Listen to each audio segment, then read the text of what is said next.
জানেন কি, ইতিহাসের এক সময় নিখুঁত ফর্সা ও ফ্যাকাশে ত্বক পাওয়ার ক্রেজ মানুষের মৃত্যুর কারণ হয়ে দাঁড়িয়েছিল।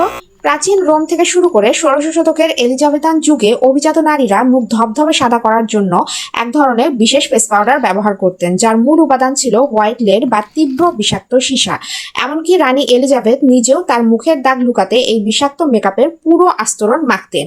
প্রতিদিন এই সীসা ব্যবহারের ফলে তাদের ত্বক ধীরে ধীরে কুঁচকে যেত, চুল পড়ে যেত, দাঁত নষ্ট হতো এবং চামড়া পচে যেত।